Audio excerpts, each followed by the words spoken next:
O Espaço PUC está de volta e hoje o assunto é a Copa do Mundo e o patriotismo dos brasileiros. Bom, Kika, agora vamos entrar um pouco na política. A gente vê que muitos jogadores, principalmente na década de 90, com as diretas já, começaram a fazer propagandas políticas. Qual que é a relação da política e do futebol e qual que é a influência dos brasileiros no contexto político do país?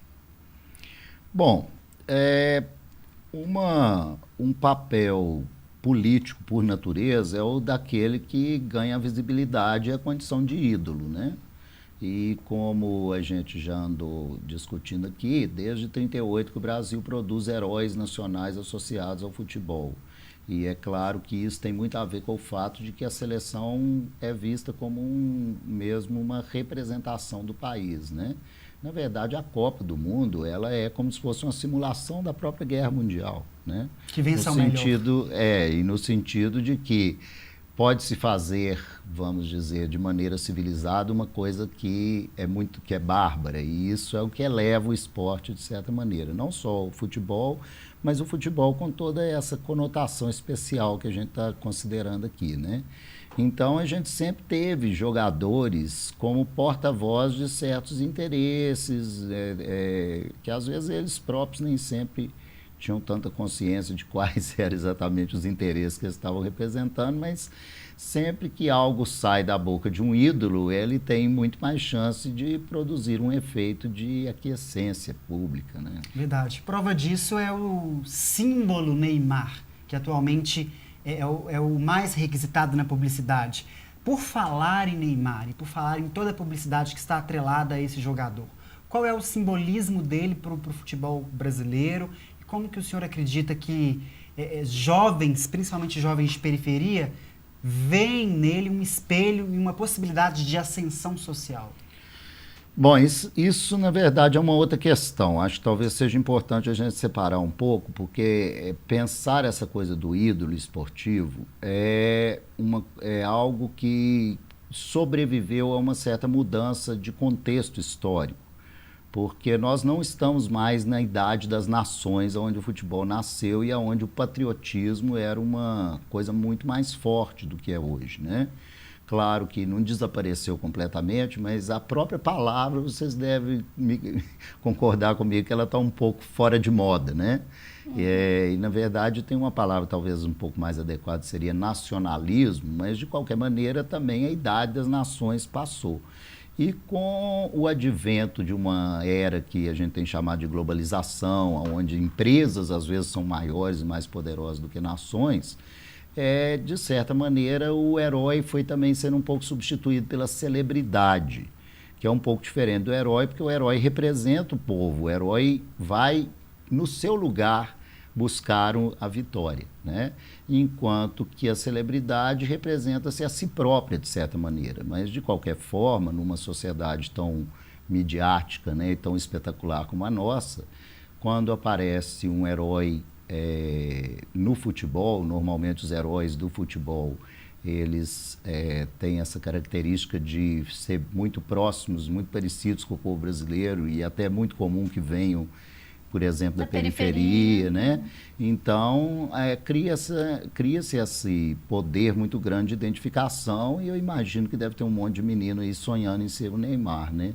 Só que talvez já nem tanto com aquela conotação de se tornar um herói nacional, mas talvez naquela conotação de se tornando celebridade, tornar-se também alguém muito bem sucedido e, enfim, um homem de sucesso, um vencedor, por assim dizer. Claro.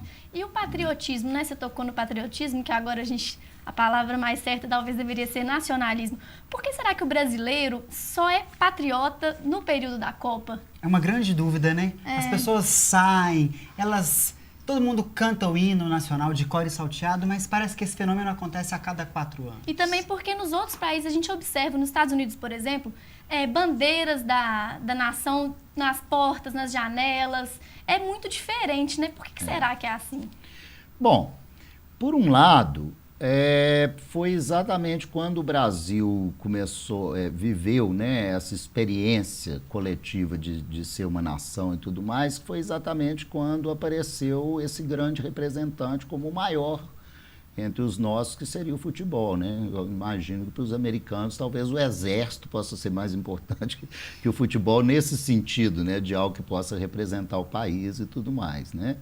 No caso brasileiro, realmente, assim, a gente nunca foi muito patriota, assim, cotidianamente. Então, os momentos em que o patriotismo se aflora, de alguma maneira tem a ver com esses momentos espetaculares e nada representa isso melhor do que o futebol, né? Então, realmente, vamos dizer que nos últimos 30 anos, 40 anos, a gente tem mesmo essa sensação de que o nosso amor pelo Brasil só se revela através dos jogos da seleção, né?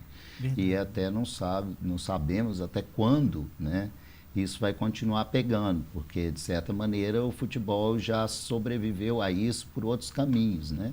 Tanto esses da publicidade, como também a coisa dos clubes de futebol, né? Porque à medida que esse conceito, esse mito da pátria foi sendo um pouco desfeito por esse processo mais pós-moderno, né, vamos dizer, aconteceu de as pessoas começarem a dar uma importância muito grande aos clubes, né, e criar heróis por um outro tipo de nacionalismo, vamos dizer assim, que seria um nacionalismo atrelado a sentimentos mais regionais, mais de marca, do que propriamente sendo essa marca a nação, né? E nesse contexto assim, de manifestação, a gente vai observando que parece que as pessoas estão com medo de mostrar a bandeira, a cidade não está tão enfeitada.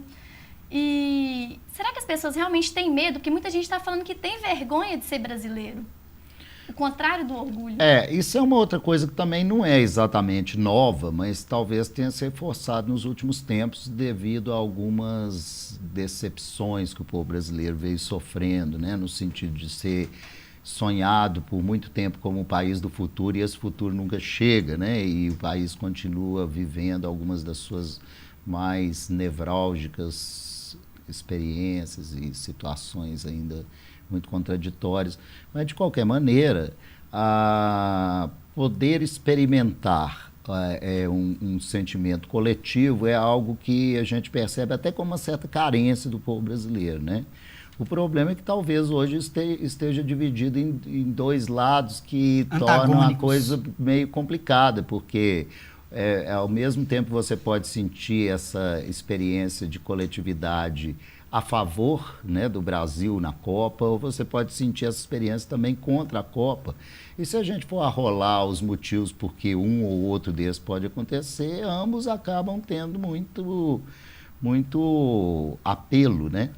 Verdade. É possível você encontrar bons argumentos para ser de um ou de outro desses lados, né? Verdade. Mas eu acho assim que vergonha exatamente, eu não creio que esteja acontecendo assim. Eu acho que até num cômputo geral, o povo brasileiro ainda gosta da ideia de ser brasileiro. Mas o Brasil sempre conviveu com um certo complexo de inferioridade, cujas origens aí talvez estejam lá em 1500 mesmo, talvez o primeiro brasileiro, que não era nem português nem índio, vamos dizer assim, né? E ficou procurando identidade. Uma questão interessante, uma questão curiosa. Assim como o carnaval, o senhor acredita que o futebol é usado algumas vezes como instrumento de alienação do Estado, tendo em vista que a Copa acontece sempre em ano de eleições? Olha, eu acredito que esse é um fator. A gente só não pode supervalorizar esse fator, porque senão, ainda mais nós estamos aqui na universidade, né? A universidade ela já padeceu um pouco desse mal, de simplificar demais uma coisa muito complexa, que é como que se entrelaçam os interesses numa sociedade tão complexa como a nossa, né? Então, assim, eu acho um pouco perigoso a gente trabalhar com essa interpretação, a não ser que a gente considere ela como um fator que teve um certo peso em alguns momentos, maior do que em outros, obviamente, né? E aí ficaria muito associado aos momentos de ditadura, né? Porque o Brasil ganhou a Copa de 70 num momento de uma ditadura militar que tentava esconder... Muito rigorosa. Muito rigorosa, mas tentava esconder esse rigor. Era uma ditadura, todo mundo hoje sabe que era uma ditadura, mas não era essa imagem que era passada para o povo, né? Era uma ditadura populista, uma ditadura que tentava passar para o povo a ideia que estava tudo bem, que era 90 uma milhões em democracia. ação, Exatamente. E então o governo, o presidente Médici, nessa época, foi uma pessoa que aproveitou muito do tricampeonato para poder fazer um branding dele, assim, construir a imagem dele, né? Mas eu não acho que isso seja o mote principal hoje, não. Acredito que hoje a questão principal tem a ver mesmo com os milhões de dólares, sei lá, com o dinheiro que a Copa movimenta e que então coloca todo um pool de empresas completamente aficionado com a ideia de poder fazer nome, né? E fazer imagem nessas possibilidades dadas pelo futebol. Verdade. Né? Para finalizar, Brasil e Croácia começam a jogar daqui a pouquinho. Qual é o seu palpite, professor?